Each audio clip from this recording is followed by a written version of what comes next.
Uma característica importante dos puritanos era o apego que eles tinham à palavra de Deus. Isso acontecia porque eles acreditavam que nas Escrituras Deus se revelava ao seu povo e eles podiam encontrar tudo aquilo que precisavam para a sua vida cotidiana. A vida dos puritanos era caracterizada pela oração. Inclusive, tinha um quarto nas suas casas reservado apenas para esse momento de intimidade com Deus e pela leitura da palavra de Deus. Sem dúvida que conheciam muito das Escrituras Sagradas, provavelmente mais do que qualquer outra geração que veio depois deles ou que veio antes. E isso notava-se até pela quantidade substancial de versículos e até mesmo capítulos que os puritanos decoravam. E eles faziam isso porque eles acreditavam também que o Espírito Santo usa a nossa memória para trazer verdades em momentos de grande turbulência. Estes servos de Deus refletiam este apego à palavra de Deus nos púlpitos das suas igrejas. Isto porque eram muito zelosos nos seus estudos e nem tinham a ousadia de falar de outra coisa que não fosse reflexo dessa análise da Escritura. Face a isso, abriam literalmente as Bíblias nos púlpitos das igrejas, mostrando que o valor da pregação era somente a pregação e a pregação expositiva da palavra de Deus. Tinham esta atitude porque acreditavam que este era o único método capaz de mostrar com toda a fidelidade o significado do texto através de uma hermenêutica e de exegese e uma boa aplicação bíblica à vida dos seus ouvintes, analisando a fundo o contexto, que é a nível social, econômico, como também a nível de contexto textual. O amor dos puritanos pela palavra era muito grande e queriam que essa palavra chegasse ao ouvido de todas as pessoas. Essa versão. Irmãos, e os puritanos também acreditavam que Deus revela-se com base em Romanos capítulo 2, versículo 14 e 15, da seguinte forma. Primeiro, Deus se revela através da observação da natureza. Segundo, pela percepção de ação de Deus na história. Terceiro, pelo senso íntimo de Deus em cada ser humano, pois segundo os puritanos, todas as pessoas, quer sejam cristãs ou não cristãs, têm consciência das leis morais de Deus. Este conhecimento é a evidência da graça comum do nosso Deus, dada a todas as pessoas sem acepção. Caso não existisse esta revelação, então não havia restrição moral e social do mal que o homem poderia fazer. Inclusive, nem a consciência do ser humano pesaria, como acontece com todos os seres humanos, a não ser que tenha algum tipo de psicopatia. Os puritanos, ao olharem para a Bíblia, acreditavam que esse conhecimento não era suficiente para a salvação. Este conhecimento fazia, sim, com que todo ser humano seja considerado indesculpável perante o tribunal de Cristo.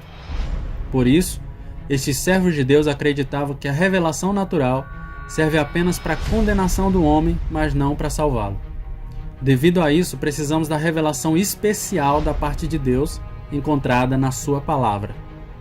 Contudo, para os puritanos, a Bíblia não tem como objetivo comprovar a existência de Deus, pois parte logo da certeza de que Deus sempre existiu, como diz em Gênesis 1, versículo 1. Não há revelação completa sem Cristo, e Cristo só pode ser encontrado nas Escrituras. Os puritanos também acreditavam na inerrância das Escrituras, com base em 2 Timóteo, capítulo 3, versículo 16. E logo, segundo esses servos de Deus, não podemos considerar que há textos mais ou até menos importantes do que outros. Nesse sentido, eles olhavam para a Bíblia, sabendo que não podiam haver discrepâncias entre as verdades lá contidas, porque Deus não mente. Para os puritanos havia um elo de ligação entre todas as Escrituras, pois se a Escritura fosse unicamente um livro de histórias, não poderíamos encontrar uma unidade que é Cristo em todos os seus escritos.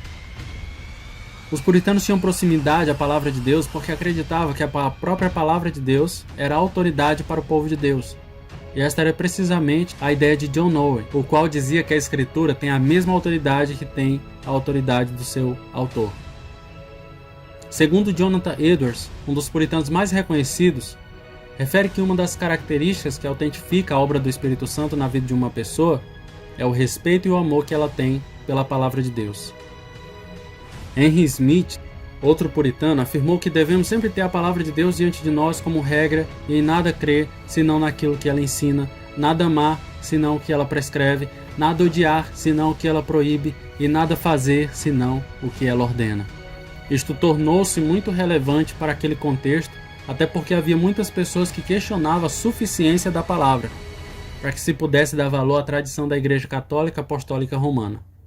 Além disso, diziam que o povo precisava do julgamento da Igreja para avaliar o sentido da palavra de Deus. Ao terem esta atitude, estavam a afastar invariavelmente o povo da leitura das Escrituras. Segundo Joel Bick, os puritanos amavam, viviam e respiravam as Escrituras, regalando-se no poder que acompanhava a palavra, o poder do Espírito. Liam, ouviam e cantavam a palavra com prazer e encorajavam outros a fazer o mesmo.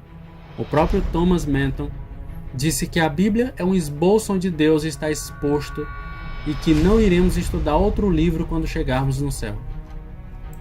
O amor dos puritanos pela palavra de Deus aumentava à medida que conheciam, através da própria palavra, mais a Deus. Ou seja, havia uma capícua. A palavra levava-os até Deus e Deus levava-os até a palavra. Isto serve de grande ensino para o contexto atual, na medida em que se deve saber que não há conhecimento de Deus sem um conhecimento sério da sua palavra. Temos de analisar a nossa vida em termos gerais para perceber se tem havido abandono ou até mesmo desleixo com a palavra de Deus.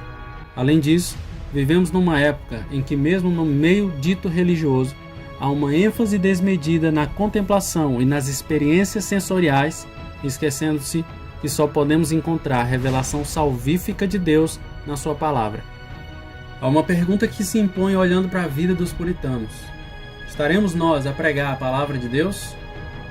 Tal como vimos, se a revelação geral não serve para salvação, apenas para condenação, devemos nos firmar as nossas vidas na revelação específica, na Bíblia, para também proclamarmos a palavra de Deus para que mais pessoas sejam salvas.